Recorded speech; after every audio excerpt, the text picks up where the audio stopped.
Bonjour à tous, donc je suis Stéphane Camille, je suis membre actif à l'AFC, voilà, et avec Guillaume Legrandtect, et l'AFC est très heureuse de vous accueillir, de votre association, et d'accueillir un nouveau membre Kanamé parmi nos membres actifs. Il faut savoir que l'AFC, on a un groupe de travail qui est particulièrement, qui suit la parité et la diversité, qu'on est très intéressé sur ce sujet, qu'on est vigilant, voilà, et qu'on est vraiment content de vous accueillir. Vous êtes très nombreux, c'est merveilleux. Et voilà. Ben, je vais laisser la parole à, je sais pas, à Kanamé. Voilà. Merci à vous. Merci beaucoup. Merci à l'AFC. Alors bonjour à toutes et à tous, merci d'être là, merci d'être parmi nous, vous êtes très nombreux, on ne s'attendait pas à ça, on est un peu intimidés. Merci à l'AFC d'accueillir DIV+, bien évidemment, c'est la première fois qu'on fait ça. DIV+, c'est un collectif qui est né en 2021, c'est devenu une association en 2022. Aujourd'hui, on a plusieurs membres admin actifs qui sont devant vous. Et Nathan, dis-moi un peu ce que c'est DIV+. Bonjour à tous, merci d'être là. DIV+, c'est une association qui a pour but d'encourager la diversité et l'inclusion dans le cinéma français. Donc la diversité au sens large, comme on va le voir au cours de cette intervention. Et c'est aussi de transmettre ses connaissances et son savoir-faire. Donc pour ça, on a commencé d'abord par des petits pique-niques que Kanamé va vous raconter maintenant l'histoire qui a mené à la création de cette association. Bonjour tout le monde, merci beaucoup pour ce magnifique cadre des paroles. Et j'aimerais bien rapidement comment j'ai eu d'abord l'idée de créer cette association DIV+. Je suis arrivé en France en 2004 en tant qu'étudiant et en rêvant de travailler dans le cinéma français. J'ai eu le bonheur d'être bien accueilli par la France et par mes amis français à l'école. J'ai pu apprendre le français rapidement, faire des belles études et des stages pour apprendre le métier, comme tout le monde. Mais c'était au moment où j'ai commencé à chercher du travail que j'ai été confronté à une vraie difficulté pour la première fois. J'ai fait beaucoup de stages, 7 films en tant que stagiaire, mais après très peu de débouchés professionnels pour moi par la suite. Malgré tous mes efforts et ma motivation pour devenir assistant caméra. Du coup, j'ai trouvé une solution à ce problème, et si je devenais directement chef opérateur. À cette époque, c'était encore assez rare de ne pas faire des années d'assistanat avant ça, mais j'avais pas vraiment le choix. Et maintenant, en 10 ans, l'industrie a beaucoup changé. Je me suis donc lancé avec l'arrivée du numérique au cinéma. Le pari a été plutôt un succès. J'ai rapidement travaillé sur différents types de projets en tant que chef opérateur. J'ai eu beaucoup de chance. Mais par la suite, je me suis rendu compte que j'avais atteint un plafond de verre dans l'industrie de la publicité principalement. On me cantonnait au petit budget. Malgré mes années d'expérience, j'avais l'impression de m'éloigner plus en plus de mon rêve. On m'a beaucoup dit d'attendre, en disant que j'étais encore jeune, d'acquérir de la maturité dans l'expérience, etc. Mais ça n'arrivait jamais le moment. Et du coup, j'ai décidé d'aller surtout aux États-Unis et en Angleterre pour faire ma place dans le cinéma. Et heureusement que je n'ai pas beaucoup attendu. J'ai commencé enfin à faire du cinéma aujourd'hui comme j'en ai rêvé. Et grâce à l'évolution de ma carrière à l'étranger surtout, je suis officiellement aujourd'hui membre de l'AFC depuis peu. J'ai appris beaucoup en venant en France et j'ai appris aussi beaucoup en allant voir ce qui se passait dans les pays anglophones. J'ai vu donc Black Lives Matter se développer et d'autres mouvements créés par des techniciens et d'artistes de Londres qui m'ont énormément marqué. Je vais raconter plus tard, j'ai eu une occasion pour faire un mentorship organisé par Netflix UK.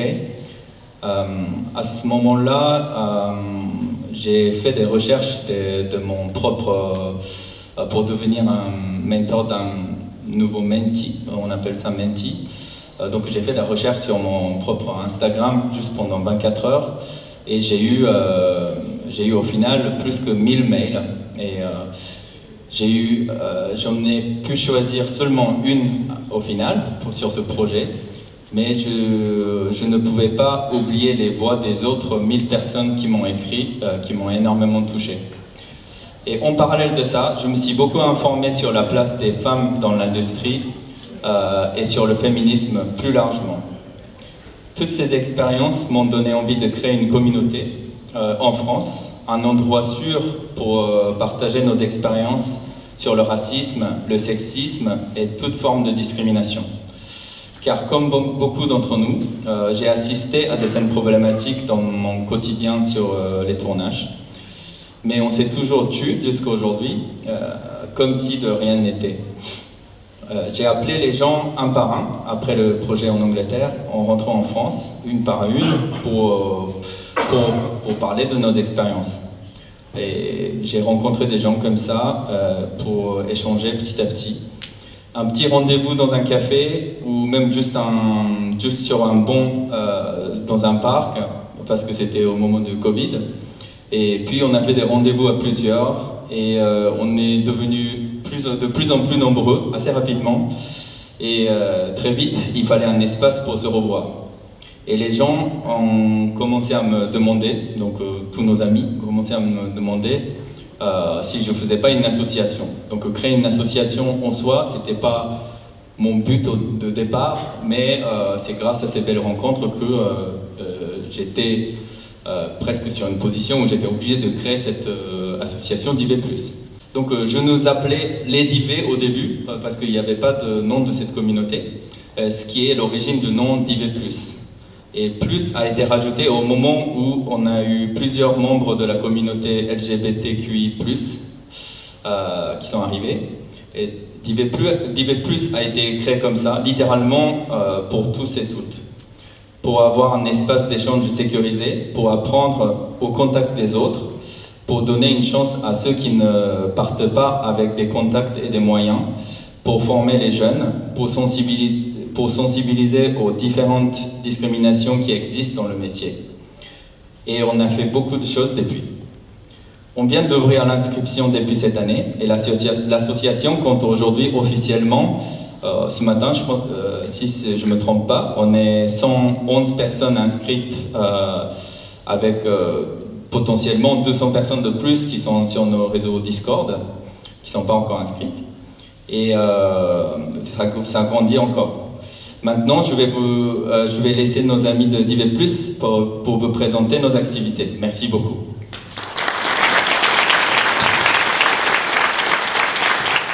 Merci beaucoup, Kaname.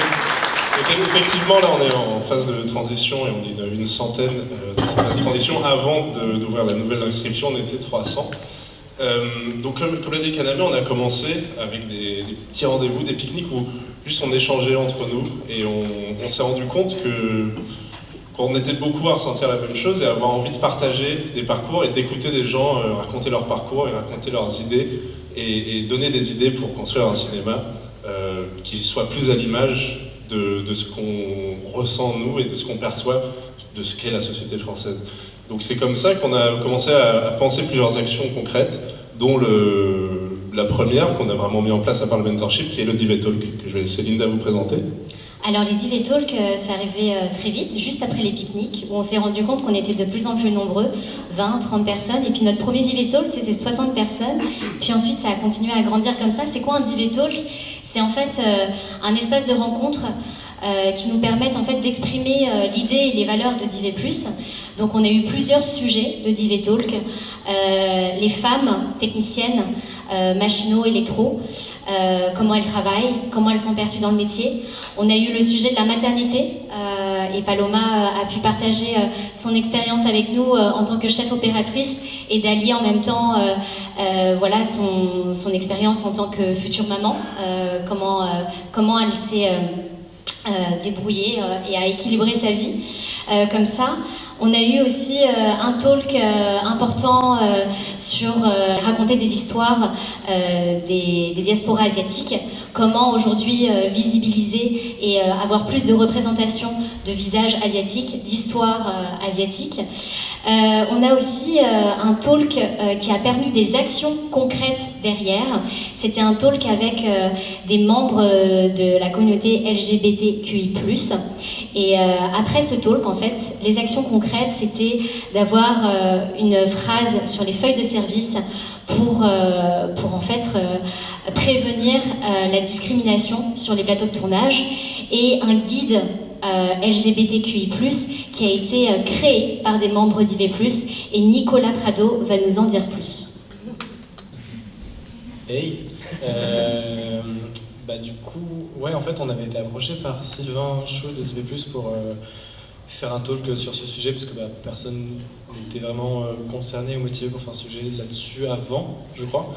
Et du coup, on s'est mis à trois à préparer ce talk avec Flavien, du coup, Brunet d'IV+, et Ellie, qui est à l'UCO. Et du coup, on a fait ce talk qui était un moyen de parler de nos expériences, de remarques ou de choses qui nous étaient arrivées en tournage. Mais en fait, on s'était dit, on peut pas juste raconter nos soucis à des gens, à même 60 personnes dans une salle, et qu'après juste ils rentrent chez eux. Il faut qu'on ait quelque chose qui puisse être partagé, qui puisse être entendu.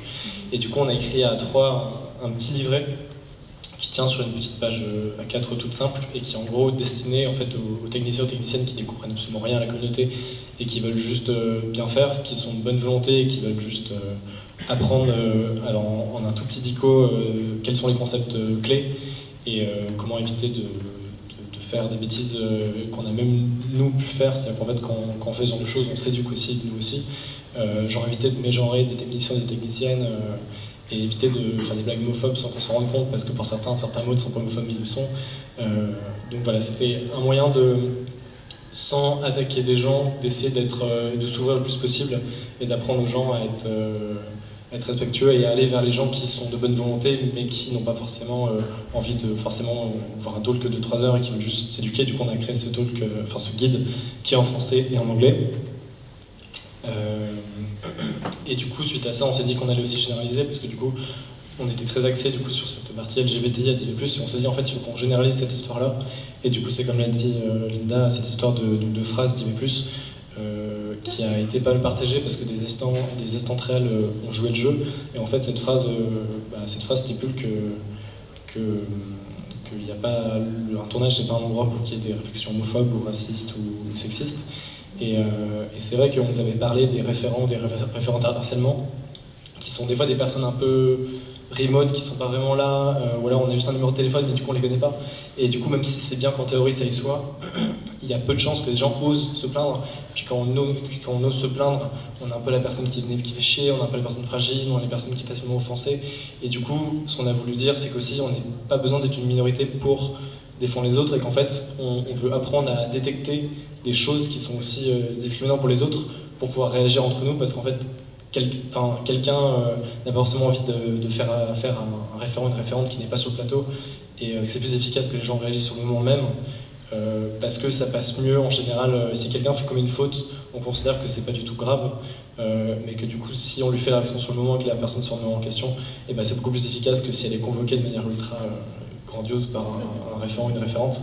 Donc voilà, c'était aussi ça l'idée, c'est avec cette phrase que les techniciens et techniciennes LGBTI, mais aussi tous les autres qui appartiennent à des minorités, se disent, rien qu'avec cette phrase sur les feuilles de service, je sais que le ou la Centrale est de mon côté et que la prod est de mon côté, parce que la prod forcément cautionne la feuille de service.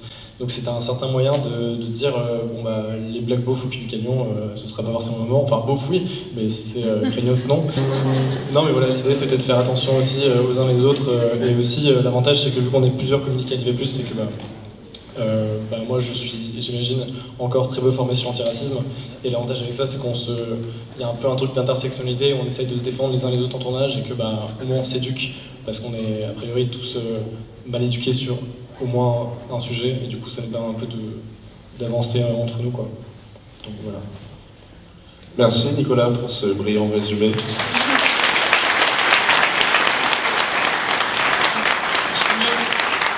Je voulais rajouter aussi, donc du coup, vous l'avez bien compris avec Nicolas, c'est plutôt de la prévention qu'on fait. Voilà, pour ceux qui veulent en savoir plus, qui sont pas forcément à même de connaître la communauté LGBTQI ou des choses comme ça. Et puis si vous voulez réécouter les talks, vous pouvez les avoir en podcast. Ils sont disponibles sur Spotify. On a créé une chaîne de podcast où on a mis tous les talks dessus. Donc ce sont des ressources qu'on garde pour ceux qui veulent continuer à écouter ce qui a été dit et c'est très précieux. Je te laisse continuer, Nathan. Juste une petite chose, effectivement. Donc, d'IV+, il y a un élément qui est hyper important, c'est la diversité. Mais on entend beaucoup de gens qui nous disent « Ah non, mais moi, je suis un homme blanc, j'ai pas de problème, donc je n'appartiens pas à d'IV+. » Mais en fait, pas du tout. Quand on est sur l'inclusion, c'est absolument tout le monde. Parce que, en fait, créer un autre petit hub de personnes qui se ressemblent et qui ont les mêmes problèmes, ça fait pas vraiment arranger les choses. Donc, le but, c'est vraiment d'ouvrir à tous et de s'aider entre nous. Donc, ceux qui ont plus donnent, ceux qui ont moins, demain, auront une position et pourront donner en échange. Et vraiment, c'est hyper important de se rendre compte de ça, c'est que c'est pas parce qu'on a l'air privilégié qu'on n'a pas de la force à donner pour ceux qui ne le sont pas, et que si on partage ces combats ensemble, c'est là où on est vraiment fort, et qu'on se comprend, qu'on s'entend, et qu'on s'éduque. Moi, il y a des questions LGBTQI+, que je ne connaissais pas, on s'est éduqués ensemble, sur le racisme, sur le sexisme, il y a des choses que même moi, en tant que femme, j'ai compris grâce à des talks. Enfin, vraiment, c'est super beau, je trouve, de voir, par exemple, sur des talks pour les femmes, qu'il y avait 50% d'hommes dans la salle venus pour l'événement. Donc voilà, le but c'est vraiment de faire ça ensemble. Et du coup, d'IV, c'est des événements comme ça, mais c'est aussi un espace d'échange sur le Discord. On a énormément de gens, de discussions sur des sujets précis. Le but c'est vraiment de pouvoir parler en toute sécurité et de partager des valeurs en fait. Donc ça c'est un élément clé pour nous. Et du coup, je vais vous laisser définir plus en détail ce qu'on fait là-dessus. Pour abonder dans le sens de Laura, vous pouvez l'applaudir effectivement. C'est effectivement très important pour nous, et surtout en fait ce qui me paraît moi très important, c'est que les initiatives viennent des membres eux-mêmes. Donc pour ce qui est de ce guide-là, c'est venu à l'issue d'un talk, mais c'est venu vraiment, ce talk de toute façon venait de base de la part d'un membre. Et ce qu'on veut vraiment, nous, c'est que ça vienne, donc si en fait on peut venir pour apprendre, on peut venir aussi pour apporter quelque chose, on peut venir pour écouter, pour participer justement, comme disait Laura, si on ne fait pas partie d'une minorité, c'est pas important. Ça peut participer aussi à ce qu'on appelle la déconstruction, c'est très important aussi de comprendre l'expérience d'autrui pour pouvoir interagir d'une meilleure façon avec. Donc ça, c'est vraiment le nerf de d'IV+, ce sont évidemment ses membres et les propositions qui vont être faites par les membres. À partir du moment où vous êtes membre, vous pouvez proposer ce que vous voulez. Et au-delà de tout ce qui peut être théorique ou militant, on propose aussi d'enrichir son savoir-faire au niveau professionnel. Et c'est ce qu'on a par exemple avec les ateliers, que je vais laisser Sarah vous présenter. Bonjour à tous. Alors oui, il y a quelque chose qui nous tient à cœur à d'IV, c'est l'échange de connaissances.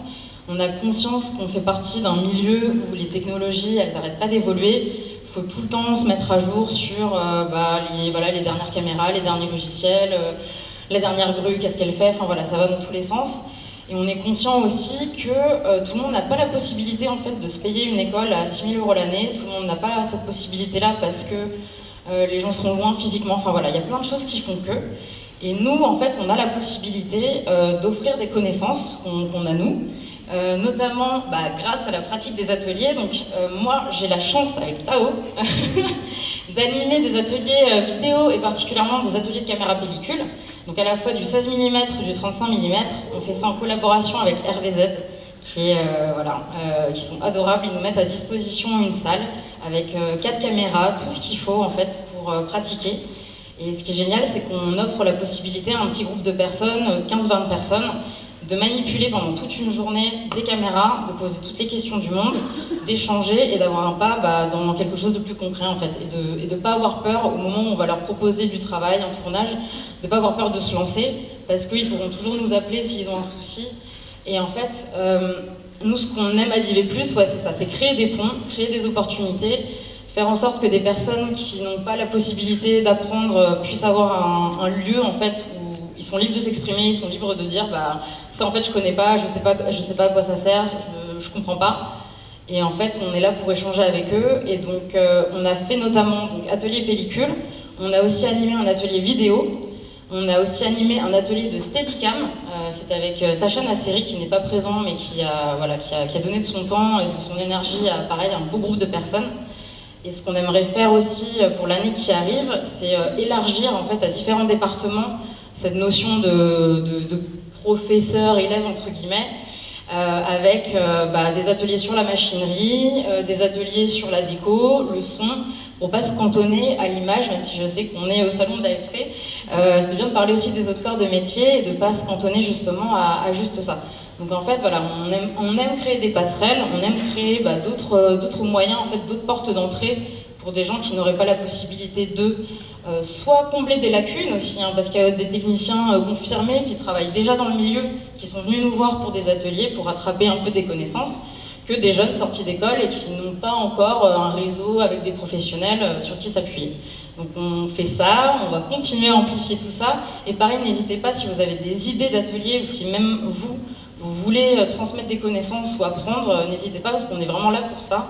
L'idée c'est d'échanger, l'idée c'est de s'épauler, et si on peut faire gagner un peu de temps à des personnes, je parle aussi personnellement, moi j'ai un peu appris sur le tas et je me suis souvent retrouvée très stressée la veille d'un tournage parce que je savais pas tel truc. Si on peut faire gagner un peu de temps à des personnes, on est là pour ça. Voilà, donc n'hésitez pas. Tao, si tu veux compléter. Merci Sarah.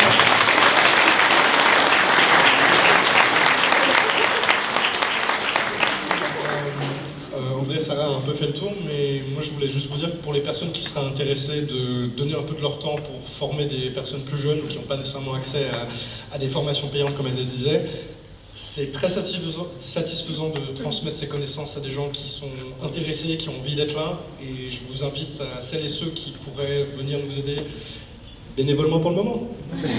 Rendez l'argent. Même pour longtemps même. Et la quantité de personnes qui m'ont envoyé des messages à la fin de la journée ou qui continuent de me contacter quand ils ou elles ont des questions, ça fait vraiment plaisir. Et je pense que beaucoup de gens présents ici bossent régulièrement et vous devriez en profiter pour partager ce que vous savez faire et partager vos connaissances. C'est vraiment un sentiment incroyable et rend de l'argent. Merci. Merci Tao. Ouais, c'est très important la transmission et je tiens vraiment à préciser quelque chose parce que je sais qu'on est dans un milieu qui est très concurrentiel et je sais que parfois on peut avoir l'impression que si on donne son savoir-faire à quelqu'un, la personne peut peut-être nous remplacer. Il ne s'agit pas de ça, il s'agit d'élargir en fait le cercle, il s'agit d'agrandir la table et de le fermer pour personne, il ne s'agit pas de remplacer qui que ce soit. Et ce qui à moi me paraît particulièrement intéressant, c'est vraiment cette notion de partage et que la personne qui va enseigner, elle va aussi recevoir en fait de la part des personnes qui reçoivent l'enseignement. C'est toujours un échange, la transmission, et c'est ça qui est vraiment important. Donc encore une fois, comme l'ont dit mes camarades, si vous avez un lieu, si vous avez du matériel, ou si vous avez un savoir-faire en particulier à transmettre, n'hésitez pas à nous contacter, on est vraiment là pour ça. Maintenant, je vais laisser Linda vous parler. Juste, je tiens à saluer quand même RVZ au passage, une nouvelle fois, parce qu'ils nous ont quand même offert sur un plateau toute une salle à disposition à plusieurs occurrences. Ça fait quand même presque une petite dizaine d'ateliers qu'on fait là-bas. Et je les remercie de leur soutien parce qu'ils sont aussi dans cette idée de transmission, de donner la chance.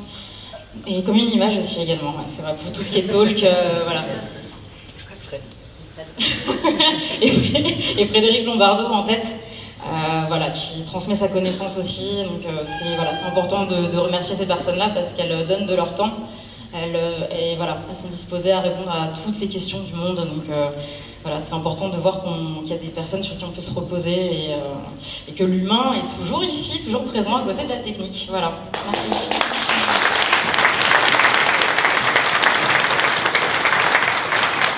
Et pour continuer sur la transmission, en fait, d'IV+, avant que le collectif naisse, il y avait déjà des mentorships. C'est ce que Kaname vous disait un peu sur la genèse de d'IV+. Le mentorship, c'est très important au sein du collectif pour la transmission, toujours. Et ça ne va pas que dans un sens, c'est vraiment de mentor à mentee et mentee à mentor aussi. Et Paloma va nous expliquer pourquoi. Bonjour. Alors oui, moi je voulais parler du mentorship parce que c'est un peu pour ça aussi qu'on est ici, aujourd'hui. C'est de la même manière que pour les ateliers, toutes les personnes qui auraient des connaissances à partager. Le mentorship, c'est presque plus simple parce que c'est juste offrir une petite place sur un tournage à des jeunes membres de l'association qui ont encore peu d'expérience, qui n'ont peut-être pas encore vu beaucoup de plateaux, qui ne savent pas encore la différence entre tel poste, tel poste et tel poste, qui hésitent entre la caméra et l'électricité. Voilà, toutes ces personnes qui se posent des questions et qui rêvent ou qui ont besoin de plus d'expérience sur des plateaux aux côtés de professionnels. Effectivement, Kaname avait mis ça en place du coup à Londres sur Top Boy. Il est arrivé avec cette idée très forte de comment nous on peut faire ça aussi en France et donc avec Divé+. Donc c'est une des actions qu'on a essayé de très vite mettre en place avec les membres du coup professionnels de l'association. C'était aussi un peu comme pour les ateliers, c'est qu'en fait on n'est pas une structure de formation, on n'est pas une école, on est vraiment là pour proposer des petites actions, de l'aide. Et le mentorship, je pense que ça fait partie aussi des choses que, quelque part, quand on a commencé toutes et toutes, c'est qu'on aurait eu envie de faire ça, d'aller en petite souris sur plusieurs tournages, des tournages différents, des différentes configurations, avec différents chefs opérateurs ou chefs opératrices, si je parle pour moi. Et donc là, on essaye d'offrir ça, en fait, avec Divé+, de dire bah oui venez en fait on a sur une journée, sur 2 jours, sur un cours, sur une pub, sur un clip, à peut-être des fois la même personne, à plusieurs personnes différentes, et donc en pratique c'est assez simple en fait, il suffit d'être membre de notre association, d'y adhérer, de poster une annonce sur notre serveur Discord et d'expliquer voilà sur mon prochain tournage la semaine prochaine je peux accueillir une ou plusieurs personnes d'ailleurs, ça peut être pas forcément une personne. Et ensuite, on laisse un peu chacun faire sa méthode, c'est-à-dire son petit casting, parce que là, il y a plusieurs personnes qui vont répondre, plusieurs membres de l'association. Chacun a sa méthode, si c'est au plus rapide, au plus motivé, j'en sais rien. Chaque professionnel va le faire à sa façon. Et ensuite, une chose importante, c'est de prévenir la production, évidemment. Donc, dire, voilà, on va inviter une mentee ou un mentee. Il ne s'agit pas d'un stagiaire, donc l'importance, elle est là. C'est pas quelqu'un qui vient pour travailler, c'est pas quelqu'un à qui on va donner une tâche. On n'attend rien de cette personne. On lui ouvre vraiment le cadre du tournage. Et donc il n'y a pas d'obligation, il n'y a pas d'obligation de toucher le matériel, de manipuler le matériel. Évidemment, si elle en a envie, si les équipes sont là pour ça, elle pourra le faire. Mais voilà, c'est une personne invitée sur un tournage et avec l'accord de la production. En gros, c'est ça. C'est du coup très très très très simple. Et je remercie moi du coup toutes les productions d'ailleurs avec qui j'ai travaillé, qui ont très naturellement et très gentiment à chaque fois accueilli un ou plusieurs mentees sur mes tournages. Et donc voilà, j'invite toutes les productions de la place de Paris et de France à en faire tout autant. Et même, on aimerait que ça vienne presque en fait, de ces productions, de proposer à leurs techniciens et à leurs professionnels de dire, bah là par exemple sur ce tournage, oui bien sûr, pour inviter, contacter Divé+, et inviter des mentees. Voilà, je voulais aussi, donc par rapport aux méthodes, en gros on va inviter, il y a Frida et Christina qui sont là, qui ont fait justement un mentorship, et je voulais qu'elle raconte brièvement comment ça s'était passé. Et avant, je repasse la parole à Kaname pour que lui il explique un petit peu sa méthode à lui. Et donc, je veux d'abord raconter comment ça s'est passé. D'abord, mon première expérience de mentorship sur Netflix en Angleterre. Donc, leur idée d'inclusion en Angleterre, c'était déjà au point qu'en 2021, quand j'ai fait une série Netflix, la production est venue me demander de faire le mentorship si j'ai envie, et ils avaient déjà un budget attribué comme un stagiaire, c'est-à-dire si je ne me trompe pas, voilà, comme un salaire d'un troisième assistant caméra à peu près. Ils avaient un budget de 15 jours en total sur une production de 6 semaines de tournage, plus 4 semaines de prépa. Et donc j'avais le droit de choisir n'importe qui. Eux, ils avaient quelqu'un en tête, donc il y avait genre 3 personnes, jeunes chefs opérateurs qui marchaient. Mais j'ai eu envie de, moi je leur ai dit, moi j'ai envie de trouver quelqu'un qui me correspond, parce que je voulais, si cette personne va me suivre pendant 15 jours sur le tournage, je voulais que ça soit quelqu'un avec qui j'ai une attache personnelle, et donc je voulais comprendre pourquoi cette personne veut être sur mon tournage et tout. Donc j'ai fait un casting, j'ai organisé un casting par moi-même comme Paloma sur les réseaux sociaux. Et donc déjà l'idée de faire ce mentorship, moi j'ai trouvé incroyable, et aussi le fait que cette personne soit payée, moi j'arrivais même pas à comprendre à quel point ils étaient en avant sur cette question de l'inclusion, et ça m'a vraiment surpris, et j'ai trouvé l'idée excellente. Et comme j'avais dit tout à l'heure, j'ai eu 1000 mails, et du coup après le projet, j'arrivais pas à oublier toute l'émotion qui était donnée dans les mails, qui m'ont rappelé comment j'ai commencé, comment j'étais aussi motivé mais aussi désespéré, parce que j'avais l'impression que la porte d'entrée n'existait pas pour moi. Donc j'ai fait tout pour arriver à entrer dans l'industrie, et voilà, tous ces mails m'ont vraiment rappelé comment j'ai commencé. Et donc après le projet, quand je suis rentré en France, j'ai décidé de faire le mentorship à mon nom propre sur tous les projets que je fais. C'était simple parce que moi je fais aussi beaucoup de publicité à l'étranger, et il y a des destinations quand même que je reviens assez régulièrement, qui sont principalement, qui ont leur industrie est très influencée par l'industrie de l'Angleterre ou les États-Unis. Donc les mentorships, les gens déjà ils savaient ce que c'était. Donc ça suffisait juste de dire que moi j'ai un mentee, j'ai une mentee, est-ce que cette personne peut venir avec moi? Et en général les productions disent ah oui, aucun souci, par contre tel jour il y a un stress de telle raison, donc tous les jours sauf ce jour-là. Voilà, parfois il y a des productions qui payaient, il y en a non, mais en tout cas c'était voilà, tant que il y a un mentor et un mentee, déjà les deux veulent travailler ensemble. Si vous avez cette déjà relation avec quelqu'un, organiser un mentorship en soi, c'était très simple. Après, en France, j'ai remarqué que d'abord, ce qui est dur aujourd'hui pour faire le mentorship, c'est que le mentorship pour l'inclusion, c'est une culture qui est totalement nouveau. Donc, c'est important d'abord qu'on apprenne ce que c'est et pourquoi il faut le faire, pourquoi ça fait plaisir de le faire, ça fait plaisir de partager. C'est un peu comme les ateliers, comme les Divé Talks. Il y a une vraie volonté de vouloir transmettre chez beaucoup de monde que je connais au sein de Divé+, et en dehors, en France. Moi, je connais tous les techniciens, on a envie de... Il y a beaucoup de gens pédagogues, il y a beaucoup de gens qui veulent donner des opportunités, qui veulent partager. Donc le mentorship, c'est vraiment un système idéal pour faire ça, encore plus intéressant que juste un stage classique. C'est important le stage aussi, mais l'idée de l'inclusion est très intéressante. Donc maintenant en France, ça dépend il y a des productions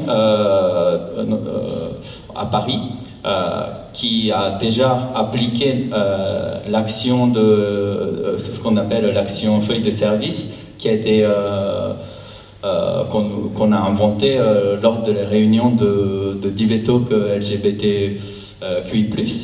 Donc on marque maintenant une phrase d'alerte sur le racisme, LGBT-phobie, etc. Juste une ligne à rajouter sur la feuille de service. Et il y a certaines productions qui ont déjà intégré dans leur système, et qu'avec donc la PAC et les soldats, quand on travaille avec eux sur toutes les feuilles de service, même hors les membres de Divé+, maintenant c'est écrit automatiquement. Et donc voilà, donc le mentorship c'est une culture et une fois que maintenant ce qui manque, donc maintenant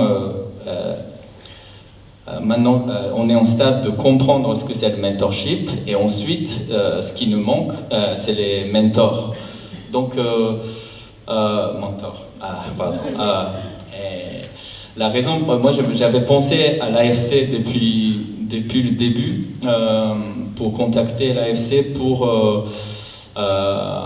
expliquer ce que c'est le mentorship parce que c'est au sein de l'AFC avec les chefs opérateurs de talent qu'il y a tellement d'opportunités qu'on pourrait offrir à nos jeunes. Et donc mon rêve, pour l'instant, c'est pas un projet concrétisé. Mon rêve, c'est de créer un mentorship en collaboration entre DV+ et l'AFC pour pouvoir donner encore plus d'opportunités à nos jeunes.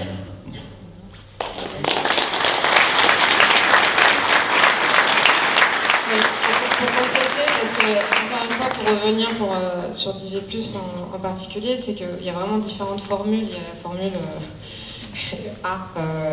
on vient sur un tournage, une journée, une pub, un clip, un court-métrage, donc ça peut être plusieurs jours, mais ça peut être aussi justement sur un long, donc un chef opérateur, une chef opératrice, et encore une fois, pas que à l'image, un ingénieur du son, un chef machiniste, enfin tous les départements confondus vont proposer un mentorship pour une durée qui les voient choisissent pour le long métrage.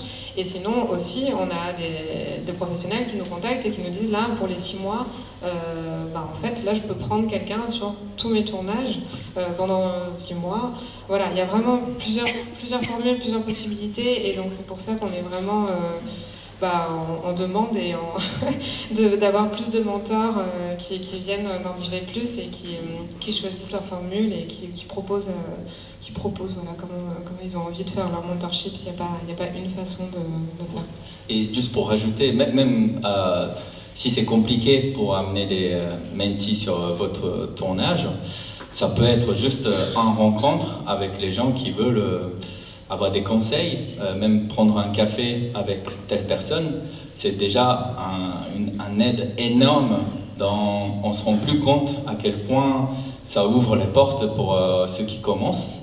Et donc voilà, c'est pas que le tournage, aussi la prépa, même juste un café, l'action de l'inclusion, ça peut avoir vraiment des niveaux différents, et c'est à chaque mentor de choisir à quel niveau d'engagement qu'on peut donner. Et puis en plus c'était comme ça que je voulais commencer, mais pour la petite histoire, c'est un peu comme ça qu'on s'est rencontrés avec Calamé. C'est quand moi je n'ai pas fait d'école, j'ai pas fait d'école de cinéma, je cherchais à vraiment mettre un pied dans le milieu professionnel du cinéma, je voulais être chef opératrice, et on m'a donné le contact de Calamé qui m'a très gentiment du coup répondu déjà à mon mail. Il a regardé mon travail, ça aussi c'est un deuxième pas qui est pas fait par tout le monde, et il m'a proposé un café, on s'est vu, on a discuté pendant un moment. Il m'a expliqué, comme moi j'explique beaucoup aujourd'hui aussi, qu'il prenait pas de stagiaire parce que ça marche pas comme ça en tant qu'indépendant, en tant que freelance, mais par contre pourquoi pas venir sur un clip qui veut tourner la semaine suivante. Et puis du coup voilà, je suis venue sur un tournage. Ça m'a mis aussi dans le bain de voir comment quelqu'un travaille quand il débute, parce que c'était aussi un peu à tes débuts, Calamé. Et voilà, ça moi aussi c'est une démarche que j'ai appréciée et que j'ai cherché à reproduire ensuite avec les personnes qui me contactent. C'est-à-dire aujourd'hui, moi aussi je peux leur apporter ça, c'est regarder leur travail, les écouter, voir un peu où elles veulent aller, leur proposer de venir assister à un tournage et les conseiller voilà, selon l'expérience. Encore une fois, comme on disait, c'est pas DV+, on n'est pas une formation, mais on essaye de mettre en pratique plein de choses qu'on aurait aimé nous avoir et plus régulièrement et avec plus de monde, etc. Voilà. Je crois que c'est... Ah oui, pardon. Et du coup, rapidement, Christina et Frida, en quelques mots, c'est juste pour que vous ayez un exemple concret de comment s'est passé un mentorship. Je laisse la place à Christina. Ok, salut. Donc moi j'ai eu l'opportunité de faire de mentorship avec Paloma sur de pub. Pour moi c'était super important parce que moi je rentre dans les cinémas suite à une reconversion professionnelle. Donc j'ai fait vraiment un parcours un peu accéléré au niveau d'études et tout, et au moment de commencer à travailler, au moment que mes stages sont finis, je sentais qu'il me manquait encore voir des choses. Donc à ce moment-là, Paloma avait proposé d'aller avec elle sur une publicité. Moi, ça me disait trop parce que j'avais pas l'opportunité d'aller sur un plateau pub, et moi, je m'intéresse énormément à l'image, donc je dis c'est une opportunité incroyable. Et donc c'était une super expérience parce que vraiment c'était une journée où j'étais en observation. Donc c'était vraiment, j'étais une éponge, je voyais, c'était pas juste voir comment Paloma travaillait, mais toute son équipe. Donc ça c'est vraiment génial de prendre le temps pour observer et comprendre pourquoi est-ce que les choses sont placées où ils sont placées, pourquoi est-ce qu'on choisit certains plans, certains placements caméra.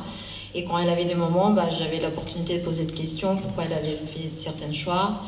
Donc c'était vraiment des journées tellement enrichissantes pour moi. Et une chose qui a vraiment été super cool, c'est qu'il y a une de ses assistantes sur une des 2 mentorships où j'avais la peur de backup parce que c'est quand même assez important.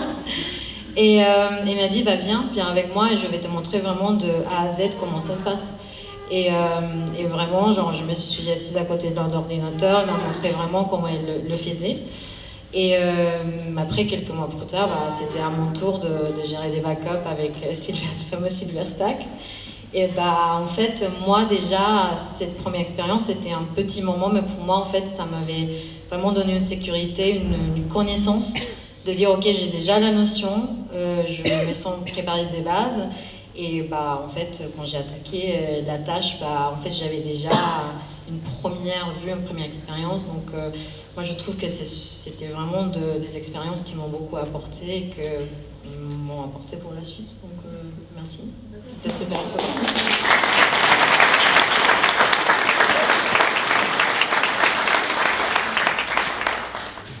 Bonjour. En fait, je viens du Mexique, d'une petite ville. J'ai fait mes études de cinéma à l'ESRA, mais j'ai fait un bac 3. Mais en fait, après la sortie d'école, j'étais super perdue parce que je n'ai pas un réseau professionnel autour de moi. Je suis étrangère, je n'ai pas des amis, je n'ai pas des personnes qui travaillent dans ce secteur. Donc, j'étais un peu... j'ai eu peur, mais aussi, c'était là que j'ai trouvé Divé. Et j'ai fait des mentorships avec Paloma. Et j'ai fait des ateliers de système cam avec Tao. Merci beaucoup. Et après ça qu'est-ce que j'ai vu, c'est que j'ai beaucoup de confiance en moi. Et c'est une chose que je n'avais pas. J'avais beaucoup de peur avant un jour de tournage. J'ai stress et tout ça. Et je ne sais pas quoi dire plus. Désolée, c'est pas ma langue native.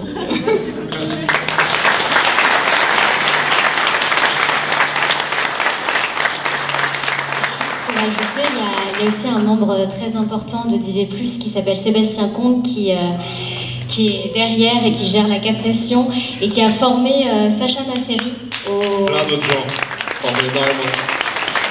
Je ne sais pas si Sébastien, tu veux dire quelque chose au micro.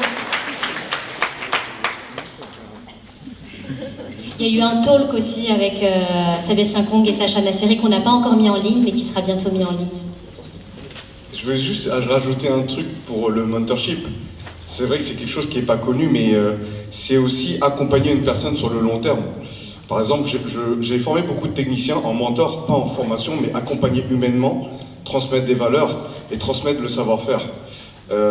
Parce que j'ai pas eu cette opportunité il y a 15 ans. Et eux, pour eux, ils vont gagner des années d'expérience. Sacha Nasseri, par exemple, qui est Steadicammer aujourd'hui, je ne sais pas si vous connaissez, mais il travaille sur beaucoup de publicités maintenant. Il a que 27 ans, 28 ans, et je l'ai accompagné pendant 4-5 ans.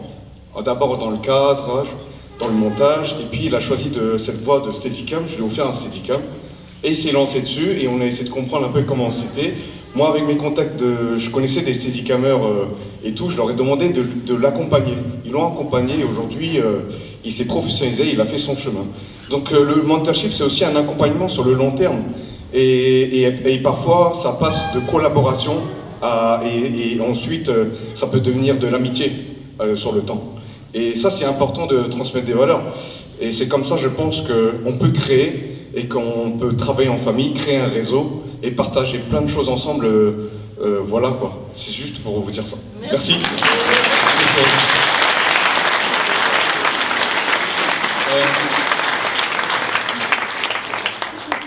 Il nous reste un petit peu de temps. S'il y a des questions, n'hésitez pas. Est-ce que c'est assez simple de prime abord à voir avec les productions pour essayer de faire du mentorship? Est-ce que c'est une notion qu'ils connaissent de base ou est-ce que c'est quelque chose qu'on doit leur expliquer? Est-ce que certains directeurs de prod vont dire ah non, attends, j'ai pas le temps avec tes conneries de stagiaire? Est-ce que c'est assez simple de dire voilà, quelqu'un qui ne connaît pas le milieu, je voudrais le faire venir avec moi? Il va forcément poser des questions d'assurance, tout ça. Est-ce que c'est simple ou non? C'est simple. C'est simple, effectivement, tout le monde n'a pas la notion et il faut un petit peu expliquer ce que c'est. Et du coup, encore une fois, je reviens sur, on explique comment comme nous on voit le mentorship. Donc moi j'explique ma méthode, je dis voilà, il y a quelqu'un qui va venir, un stagiaire, un ou une mentee, elle vient en observation, je suis mentor, donc je suis responsable de cette personne. Donc moi je vais la mettre en relation avec toute mon équipe image, donc le matin j'arrive, je présente à toute mon équipe image, et du coup elle va pouvoir parler à tout le monde, se déplacer, etc. Et en tant que production, l'assurance, pour le coup, à chaque fois la question, effectivement, enfin pas à chaque fois d'ailleurs, certaines productions acceptent complètement le concept, d'autres la question vient, mais c'est pas une personne qui vient travailler sur le plateau. Donc on n'est pas dans ce registre de besoin d'assurer cette personne. Si le multi est en école et a une convention, pourquoi pas, mais c'est absolument pas une obligation. Il faut pas du tout se réfréner à cause de ça, quoi. Est-ce qu'il y a d'autres questions? Ah, ok. Juste là devant. Où est-ce qu'on peut trouver des petits fascicules Je vais en distribuer Alors, en distribution, c'est téléchargeable effectivement, parce qu'on a le lien sur le Linktree. Oui, c'est ça. Qui doit être mis à jour sur Instagram. On a un Instagram. Et puis au stand, là, pendant 2 jours, on a des petits fascicules. Après, il n'en reste pas beaucoup, donc si vous pouvez lire l'anglais, il m'en reste beaucoup en anglais. Voilà. Mais oui, effectivement, il faut juste que je mette à jour avec le nouveau guide et il y a la version numérique. Voilà, c'est la version numérique qui n'est pas à jour, mais celle-là est à jour. Et, du coup, je vais essayer d'en distribuer là et il y en aura au stand de CTV+, qui est à côté des toilettes. Voilà. En face de Black Magic, c'est mieux.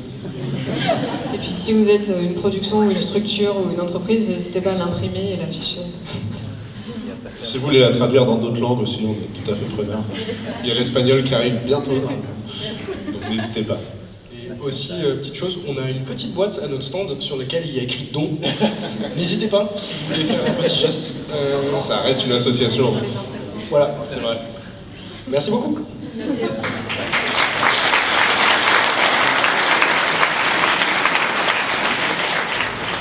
Oui, bonjour, je m'appelle Patience Priso.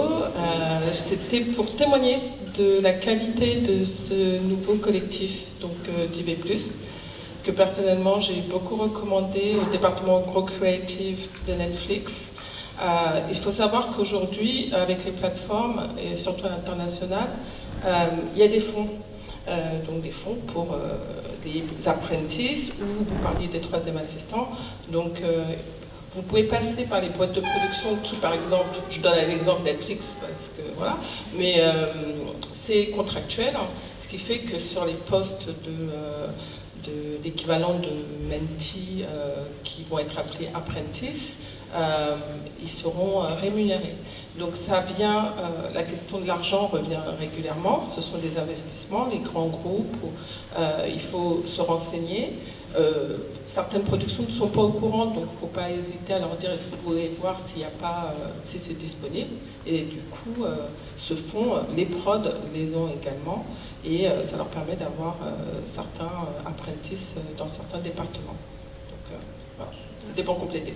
Merci beaucoup, c'était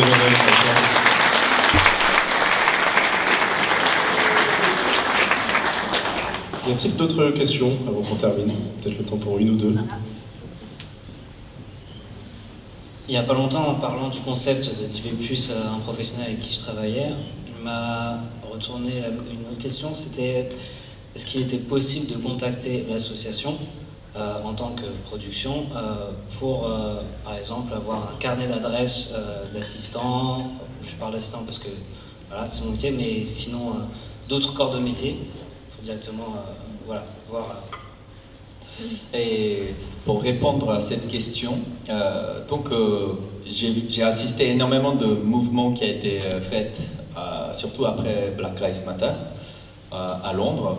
Donc il y a eu une liste qui a été créée qui s'appelle Hue List par un ami chef opérateur britannique noir, jeune talent et extrêmement talentueux.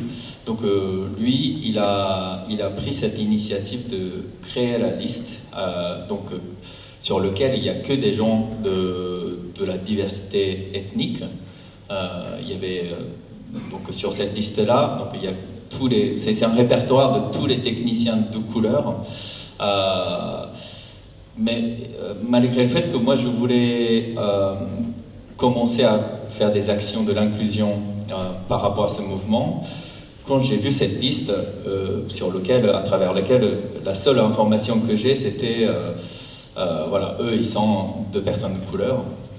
Moi personnellement j'ai pas réussi à choisir mon équipe à travers cette liste. Mais moi je peux pas dire que déjà la culture par rapport à ça c'est très différent entre l'Angleterre et la France, et moi personnellement ça m'a un peu choqué la manière dont ça a été fait, et surtout voilà, le fait que les gens restent sur juste une liste, donc moi je l'ai trouvé pas assez humaine. C'est la raison pour laquelle j'ai pas réussi à choisir l'équipe à travers cette liste. Donc quand j'ai créé DV+, j'avais une idée en tête, c'est de créer une vraie communauté basée sur des rencontres.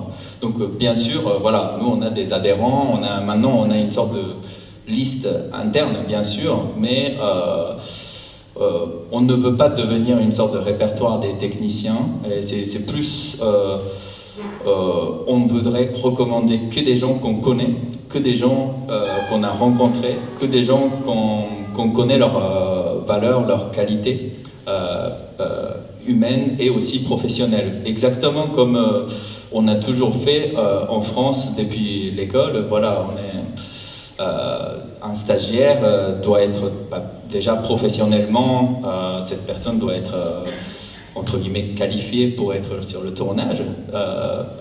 Donc ça c'était quand j'étais stagiaire en France, mais aussi humainement, je pense que c'est jamais dit très clairement, mais on préfère toujours avoir des gens sympathiques et harmonieux avec qui on a envie de travailler.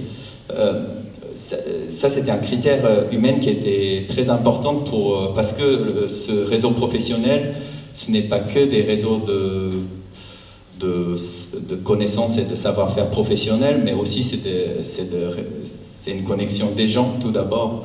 Donc je pense que DV+ va jamais donner juste une liste comme ça aux productions,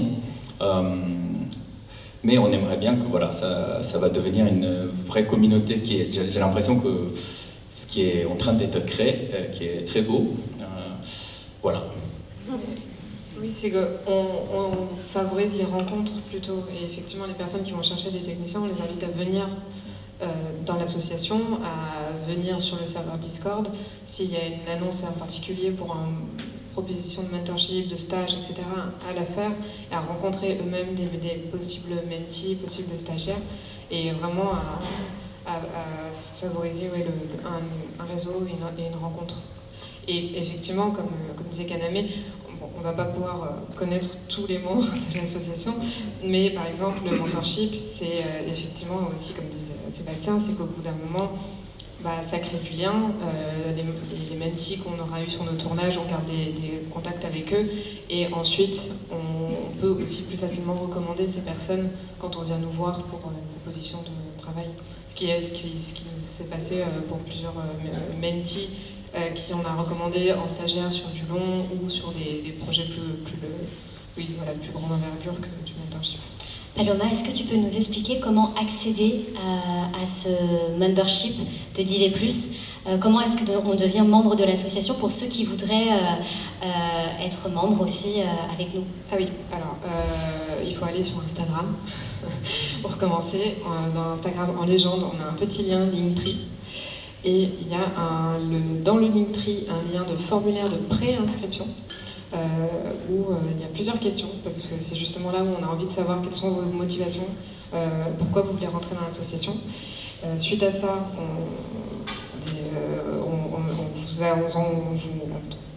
vous valide ou pas, et on vous envoie le lien Hello Asso, parce que ça y est, on est officiellement une association, pour l'adhésion payante, 25 € à l'année. Suite à ça, le chemin est un petit peu long, vous pouvez avoir toute la démarche à suivre pour accéder au serveur Discord.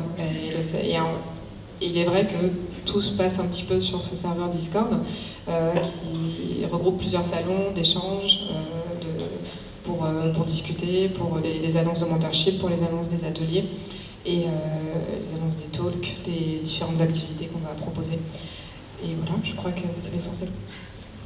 J'aimerais bien rajouter par rapport à l'adhésion payante. Et il y a aussi une option de don, comme Tao avait évoqué tout à l'heure.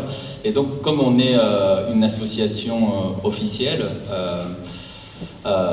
maintenant tous les dons que vous faites, il peut être remboursé 66% de la somme versée à notre association pourrait être remboursée lors de déclaration d'impôt. Nous, on peut vous donner le justificatif et voilà. Donc, si vous donnez 1 000 € par exemple, vous allez être remboursé de 666 €. Voilà. Donc du coup, vous pouvez nous retrouver sur l'Instagram de DIV+, donc c'est div.plus.fr. Sur le Linktree, vous avez toutes les ressources, du coup de formulaires pour faire la demande d'être membre d'IV+.